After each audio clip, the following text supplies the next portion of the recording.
Hello, thanks for joining me.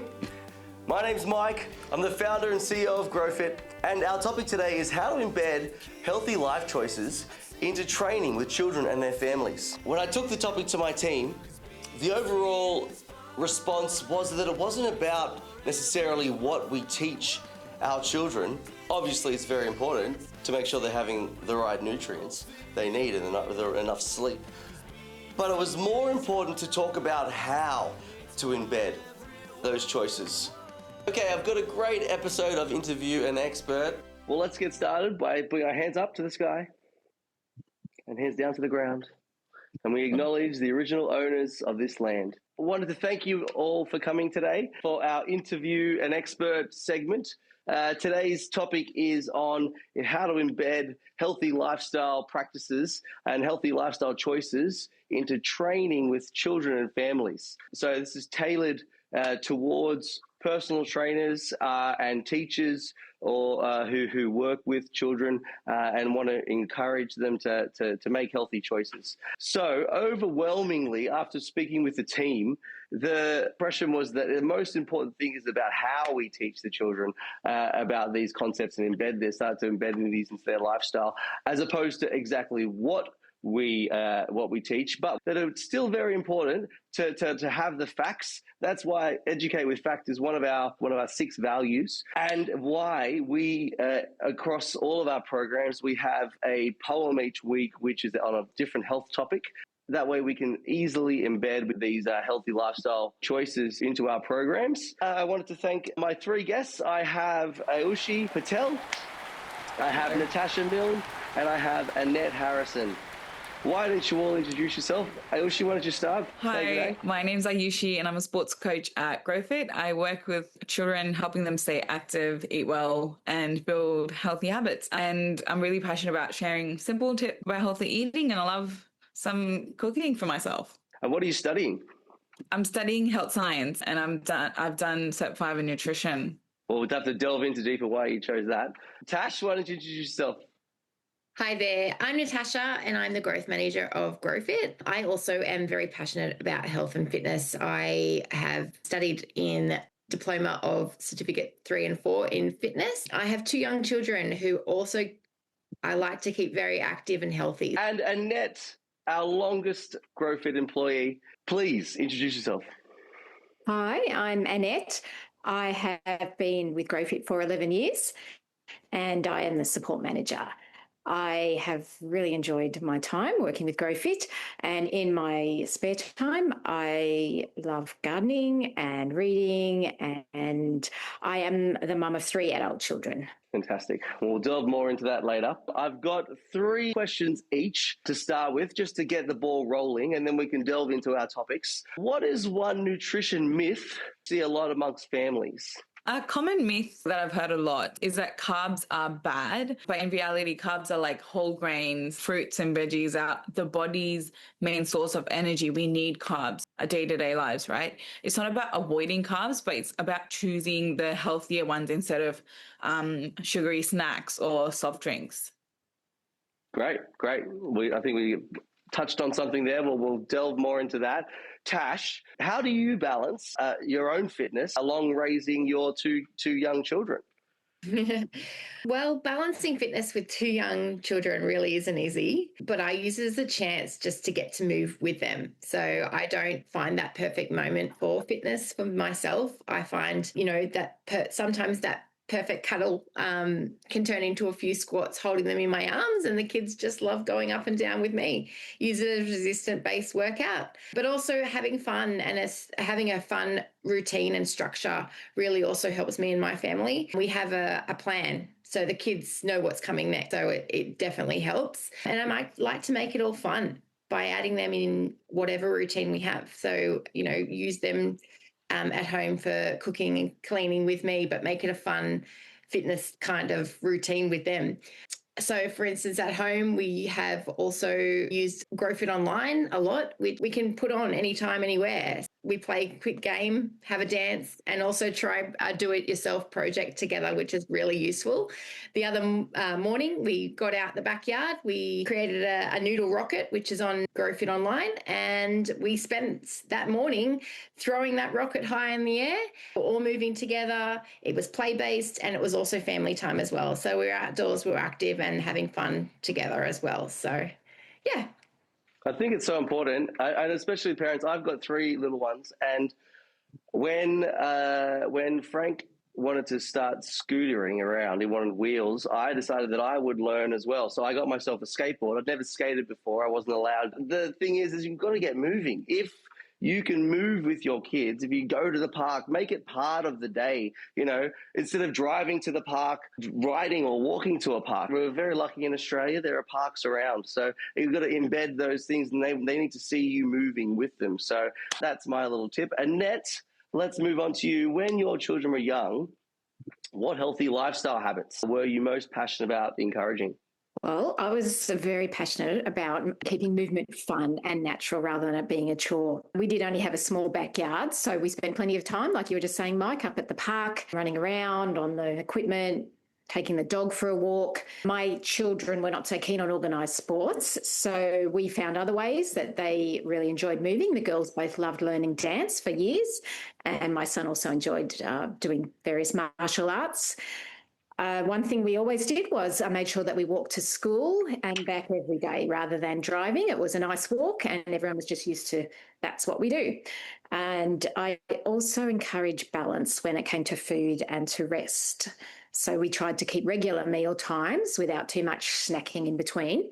And I was quite intentional about the kind of snacks that I provided and the kind of drinks that I had in the house so that they only had sort of good choices. In terms of routine, yeah, we did have a good routine with regular appropriate bedtimes depending on their ages, just to make sure they had that balance between getting enough rest and having good nutrition to be healthy. Yeah. Awesome, thanks. What are some easy swaps parents can do to encourage healthy eating at home? Some easy swaps, simple swaps go a long way. Maybe try having water instead of soft drinks, whole grain bread instead of just plain white bread. Kids often like to snack on chips, so popcorn instead of chips, or even fruit with yogurt instead of biscuit, or just trying to avoid soft drinks, cordial and energy drink. And these changes still taste great, but add more nutrition. My wife's always buying these. There's lots of different chips now in different varieties. There's lentil chips, and there's every different variety, chickpea chips. Are those good, or what do we need to look out for those, or are these the healthier options, or where do you fit on that? We Are can they still good look ones? out, we just look at the nutrition table and we look at the sugar, we look at the calories. It just depends on you. The lentil chips are still healthier than the potato regular chips that you get. So always a good option. Good option to have. Better than the other. I suppose Better than the regular chips. But you got to weigh it up, exactly. And like the stress level, like parents put a lot of stress about these things. Is that needed, or is it like if they have one packet of chips, is that my mother-in-law brings a pack of she brings twisties and lollies and chocolates every time she comes over in a little packet, and they know she's coming. I mean, I try not to think it's a big deal, just don't make a big deal about it, and then it's not a big deal. That's my personal way. But I mean, should I be just literally throwing them out the door, or how are we feeling? Where's the headspace on that? If it's once in a while, of course you can enjoy. But if it's every day, then it's not every day. She only comes once a week, if not once a fortnight. So yeah, see, once a week, call it your cheat day. There you go. All right, wonderful, excellent. So yeah, exactly. It's about headspace, right? I mean, we've got to also make it the relationship with food. I've had clients over the year that have this relationship with food that seems so unhealthy, and I feel like the stress and the punishment, or it's almost like a guilt that they put on themselves for eating something that is a little, a sweet or a dessert or something that's not fits into that healthy food group. I feel like there needs to be a balance. Is all is my philosophy. Good, excellent. Well, let's keep going. We've got lots to talk about. What about a simple movement activity, Tash, that you think families can do at home? Have you got a simple activity that you think families can do at home? Yeah. This one I could definitely name a few, but probably my favorite one with my children, and is a good family favorite actually, is the good wall squat. It's all about using core posture. We try and compete, better each other's, see who can last the longest sitting on a wall. It's good for balance. It's good for core posture as well, but we're also there as a family, and it's fun. So a wall squat is just a basic. Love it. For at home. Excellent. Great idea. Great idea. Annette, what have you noticed in your adult children today that's reflected upon their healthy choices you were trying to instill when they were younger? Well, my children are now 27, 24 and 21, so well into their adult years. And what I've been seeing is that they choose activities for enjoyment, not just for fitness. So the girls, if they want to catch up with a friend or with each other, they will tend to go for a walk together. So they'll walk and talk rather than going and sitting at a cafe and having a coffee. The girls have also been doing some fun runs and organised runs together. And that's really good. That builds their self-esteem.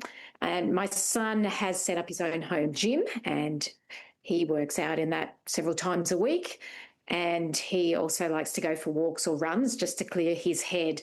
And they've been doing these activities just through choice because it makes them feel better. They feel healthier. They feel good about themselves. So, yeah, it's a feel-good thing rather than a have-to thing. I've also noticed them, surprisingly, being mindful about what they eat and about their bedtime, which is really good to see. And they all go through that teenage stage where things go a little bit haywire. But, yeah, now they're making good choices about the foods that they eat, and they'll go and buy specific things if they want, oats and yogurt and fruit for breakfast, or cook eggs for breakfast, whatever it is. Like they're thinking about the choices, not just grabbing at anything. And they're also making sure they get reasonable sleep. They've got uni and work schedules, and knowing when it's time to take a break, knowing when their body just needs a rest, needs some time out, needing to get outside in the fresh air and out in nature and that sort of thing. Awesome. So good to see. So good to see. Aayushi, how do you see nutrition shaping children's energy and focus and learning and play throughout the day? Does nutrition play a part?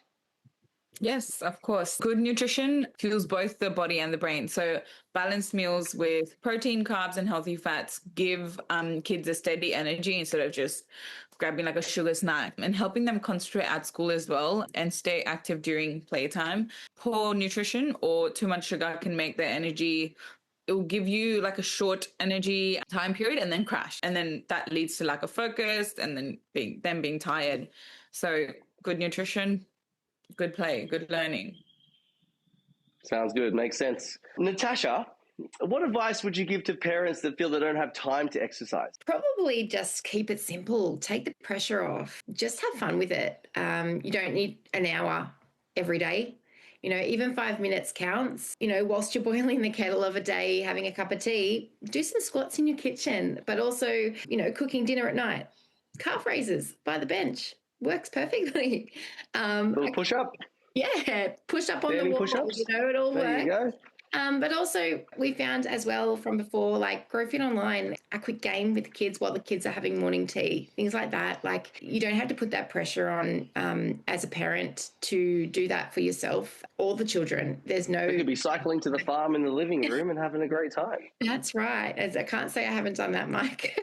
But yeah, having a bit of structure does help at the end of the day. Find that balance. Yeah, love it. Thank you. Annette, if you could give new parents one piece of advice about helping your child or their children movement and self-esteem and headspace, what would it be? Definitely start young and keep it positive and pressure-free. So children will pick up from your attitudes. So if you celebrate them, their effort, and they're making movement enjoyable for them, then they'll connect that with feeling good and realise that it's not an obligation. They want to do it because they feel good when they get out there and move and exercise. Encourage them to try lots of different activities, not just the ones that they seem good at or the ones that you want them to do, but just, try different things and find out what they really enjoy. Because if they're really enjoying it, then even if it's not the one they're the best at, that's when they're going to, it's just going to be effortless and they're really going to thrive. So remind them to look after their minds as well as their bodies. That's really important. So making sure that they're getting their rest times during the day, they've got a good sleep at night, and as they're getting a little bit older, they need to be kind to themselves. They need to not be judging themselves and self-critical, but just really being kind to themselves and taking it easy on themselves. This will help their confidence to grow, and it's just as important to be fit and strong in your mind as it is to be physically fit and strong. So true. Thank you. So we put the call out to parents, and the biggest thing that's come back has been variety, getting children to eat a variety of things. Usually it's like just one color, potatoes, white bread, white potatoes, cheese, milk. Obviously all very good for you, but talk to me about the rainbow, the food rainbow. I've always thought that eating different food colors on my plate, I like to have it lots of different colors, 3 veg, 4 veg on a plate, giving the different colors makes me feel better about myself. Is there any truth to that, the variety of the food rainbow? Why is it so important to have different colored food on our plates? When we see lots of different colors on a plate, it makes the food look more appealing, fun, and exciting to your brain, especially kids, true for the kids. Bright colors can encourage them to try new fruits and veggies, right? And a colorful plate makes sure we're not missing out on important vitamins and minerals that keep us healthy and strong. So is it true though that different foods, different rainbow colored foods give us different powers? Like do carrots actually help you see in the dark? And does broccoli really strengthen and protect our heart? Let's get on that. Eating the rainbow protects your bodies in different ways, right? So red foods can support heart health. Orange food helps our eyes, and doesn't necessarily mean you'll be able to see in the dark. Sure. But supports your eye health. Green veggies and fruits boost bone and helps our bones and boosts our immune system, and purple helps your brain health. So together they all help us grow, stay active, and fight sickness. Amazing. Love it. So eat your food, rainbow kids. Yep. What about food before and after exercise? Does eating before exercise matter? And if it does, what types of foods should we be encouraging? Yes. So food before exercise gives us energy so we can play and focus. The best pre-exercise food is very light and full of carbs. Will give you the energy that you need in the longer run, like fruit and yogurt, or toast with peanut butter and apple. So just a quick snack you can grab pre-exercise. Fantastic. Tash, have you put that into practice with your kids before sports or dance? What's the pre-exercise meals during those days? Yeah, I mean, absolutely. With my children, I definitely do put that into play. They're always hungry after school, and we're off to our afternoon activities. So, I'm always pre-packing snack boxes full of colours, vitamins, minerals, whatever's, and water, obviously, for hydration. But they're always asking me for, Mum, I'm hungry. So, I don't want to use those takeaway drive-through at convenience. So I'm always pre-packing and just organising for afternoon, because I know that that's going to be there.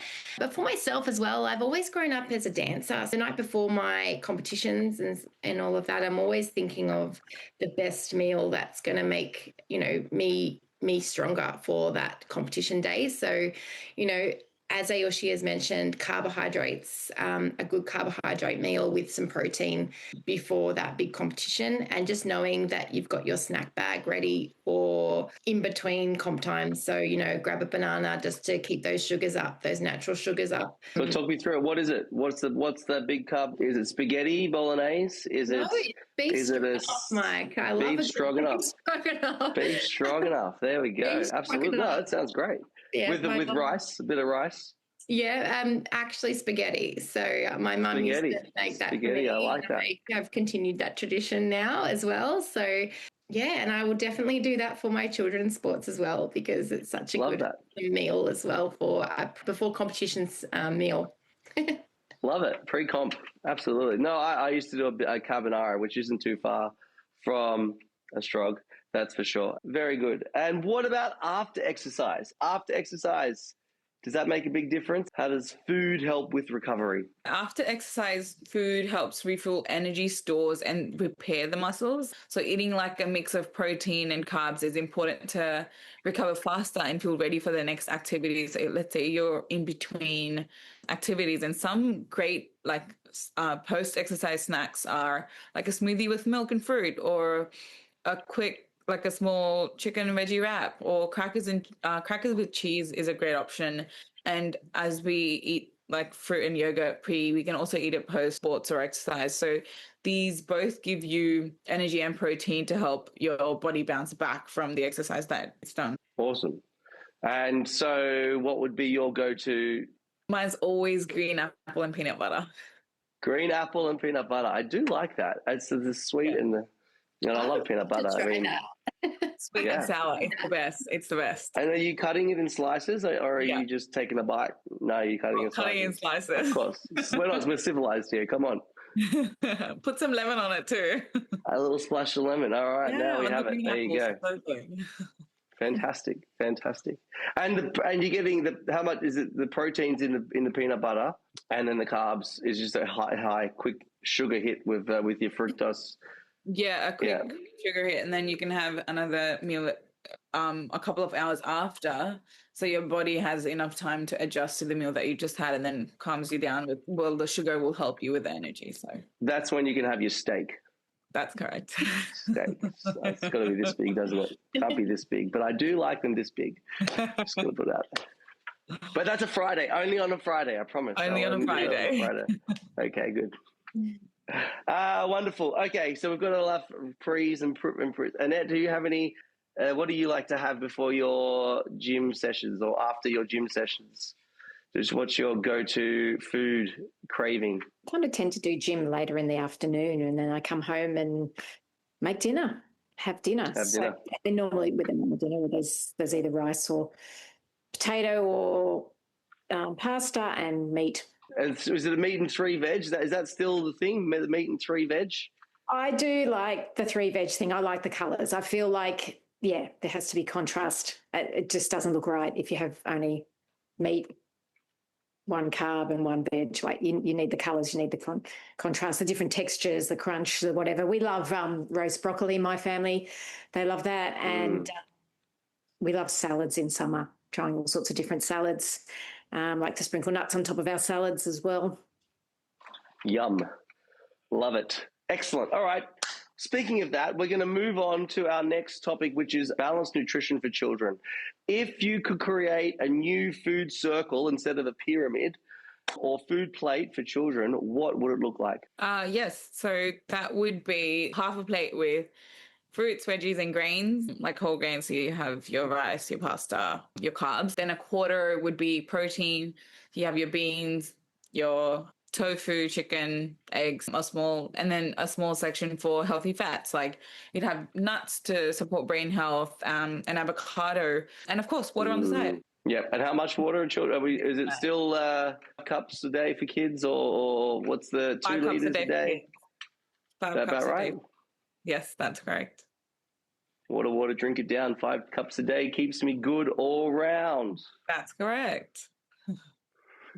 All right. So what are the key food groups children need to stay strong and healthy every day? What are everyday foods? Children need a balance of all the main food groups each day to stay healthy. This includes fruit and veggies for vitamin, minerals, and fiber. And then you'll have your whole grain, so carbs for energy. You'll have your protein, like there's meat, eggs, beans, tofu, to help muscle repair. And then you'll have your dairy food, which is milk, cheese, all the calcium you can get to support bones and teeth. And then you'll have your healthy fats. So that would be fruit, avocado, nuts, olive oil, all important for your brain development. Our next topic is our personal connection to food. Now, personally, I love to cook. You get a reward straight away. Nothing else in life, you get that instant reward. You know, you spend a bit of time, you get your nice produce, and then you put the effort in to making the food and preparing it and then cooking it. And then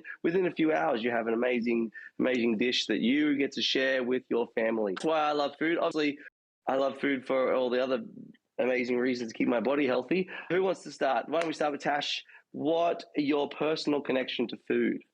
Definitely, I mean, having children, I have a personal connection with them for just family connection. I love having like that balance, but also, you know, there is that side where they can have their what they call is their special. So, you know, dessert after as a bit of a treat as well is okay in moderation.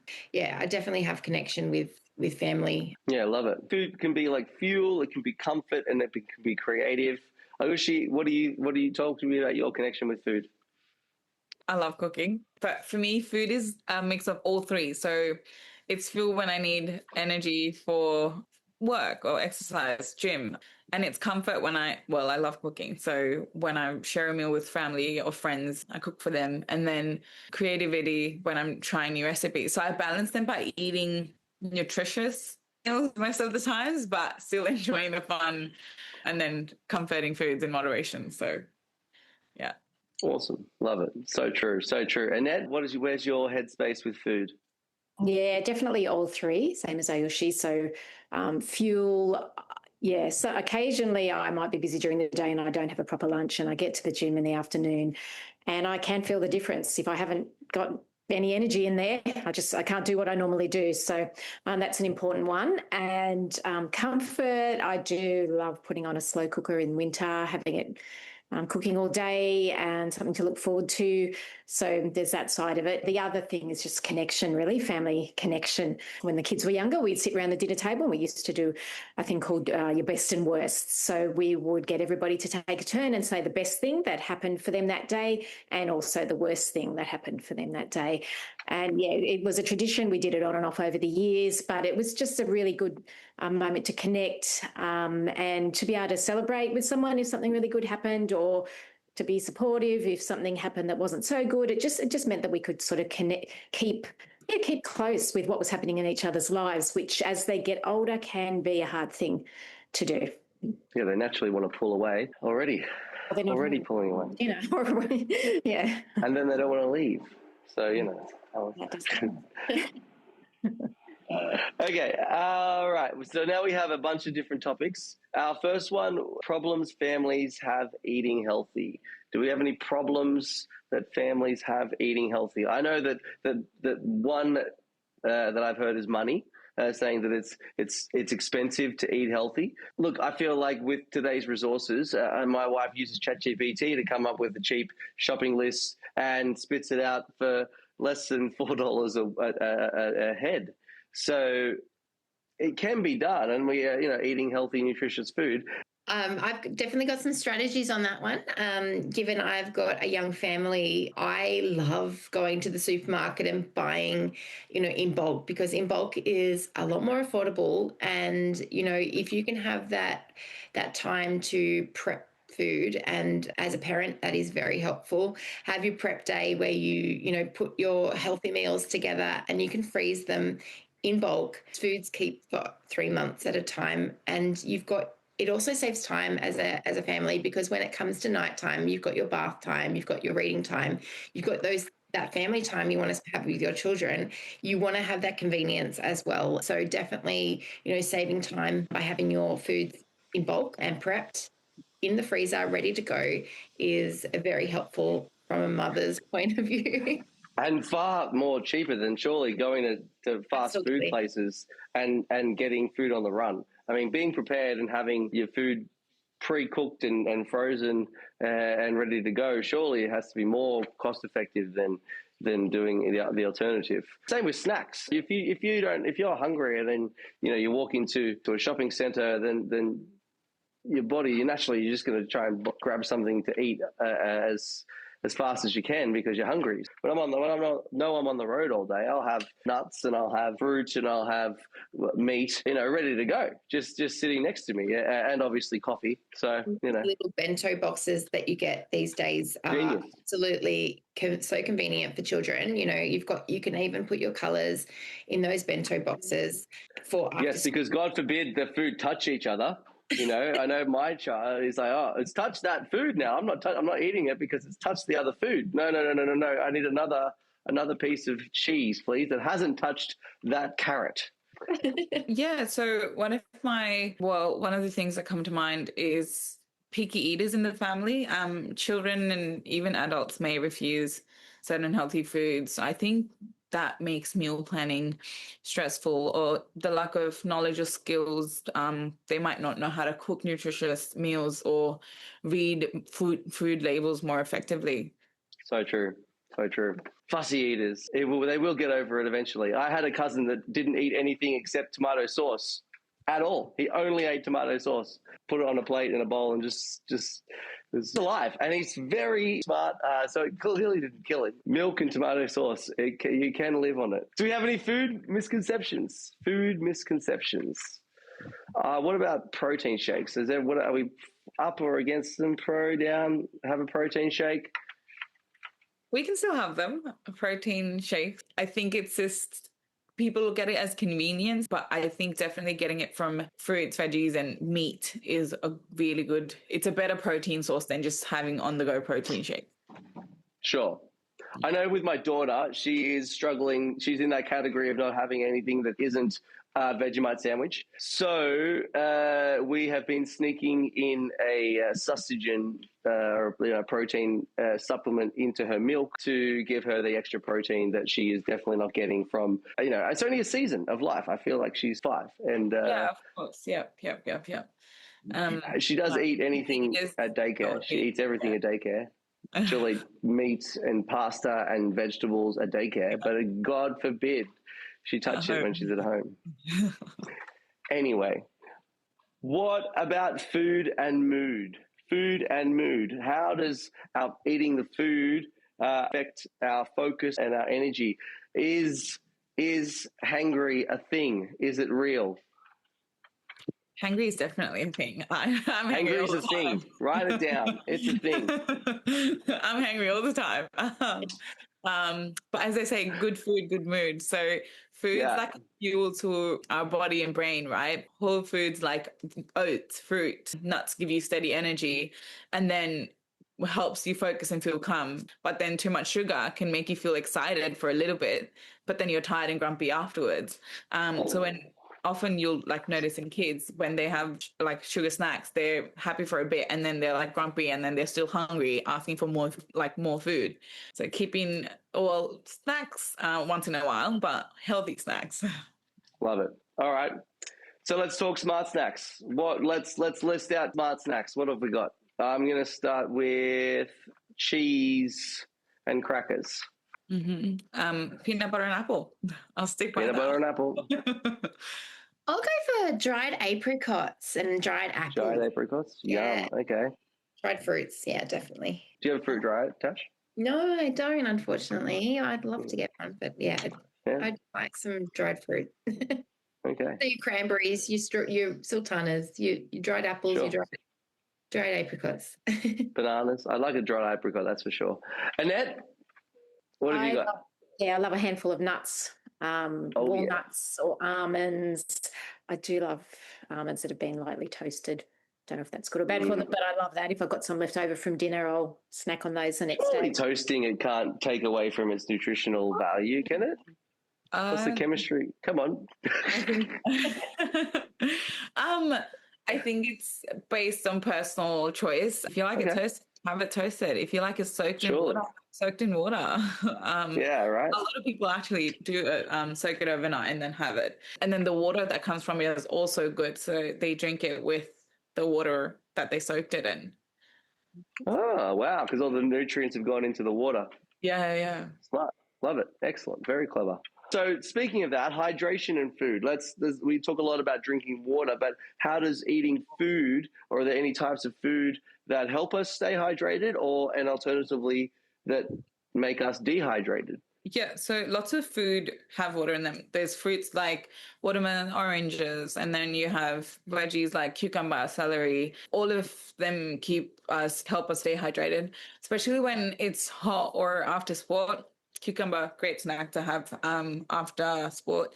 And eating these water-rich foods alongside drinking water makes it easier for kids to stay hydrated throughout the day. And not doesn't make you less dehydrated, but let's say you have carbs, like you have pasta, you have your bread, you have your rice. They require water while you're having that food. They consume a lot of. Yeah, you can feel you need to have that. You have to have the water to just help you settling it down. Yeah. What about like oranges at halftime in the soccer field? Is that beneficial in hydration as well as the little sugar kick that they get, or is it a bit of both? Yeah, but bit of both. I find a lot of kids also take celery with them. They just like biting on celery as well. For water, orange sugar spike as well. So great for snack break. Yeah. Definitely. I was very big on Vegemite and celery growing up. It was my go-to. Oh, yeah. Yeah. Absolutely. And then I have a friend that hates celery, hates it with a passion. Oh, and you're like, it doesn't taste like anything. You do hate it. Well, there you go. See, I hate celery. that's fine. There you go. But it doesn't taste like anything. How can something that doesn't taste like anything worry so much? At the end. I think it's okay. There is a little bit of bitter. Sure. Yeah. Nice okay. Very good. I love celery in soups for some odd reason. Just tastes better once it's cooked in a soup. Oh, 100% in a soup. Oh, yeah. Give it to me a little. Yeah. Minestrone soup has all the colors, but yeah, it makes so much better when they have the celery in the minestrone soup. It's not a minestrone soup without celery. I mean, that's just, now I want to go make these healthy foods. Better go make some minestrone soup. It's been a great chat. We're almost there. So why do children need different foods at different stages of growing up? Are there things in that they should be more focused on through puberty or through that they need in that time? Are there any different extra food groups that they need, or? I'll definitely say as kids grow, their needs changes. So younger kids need more energy for growth and play, while the older kids need extra protein and calcium for strong muscles and bones. So eating a variety of foods help meet those changing needs. So as they grow, they definitely need more nutrition, but they'll need more carbs when they're younger, but then they need more protein with the carbs as they get older. Okay. Well, I think we've covered a lot of things today, and I'm so appreciative of your time. Thank you very much for participating today. To discover our own joy in movement. Still recording. We're good. Okay, wonderful. And remember, being fit is fun. All right. Thanks so much, everyone. Take care. Thank you. Bye. Have a good day, Great guys. day. Thank you. Now, we say at GrowFit, let them play. It unlocks their full potential. Now, when working with children, we need to remember that we learn best just beyond our current capable ability. And this is called the zone of proximal development. It shows that with support, we can do more than what we can do without. So you as a trainer, model movement, celebrate all efforts, and scaffold their attempts, and you'll be making a huge difference. I want a huge thank you to my three guests, Aayushi Patel, Natasha Milne, and Annette Harrison, and my beautiful wife, Alex. For more information about GrowFit, head to growfit.com.au or GrowFit Online for our online programs. Your role is vital in helping children and families build healthy and balanced lifestyles. We are so glad to be moving with you. We'll see you soon, and remember, being fit is fun. Bye-bye.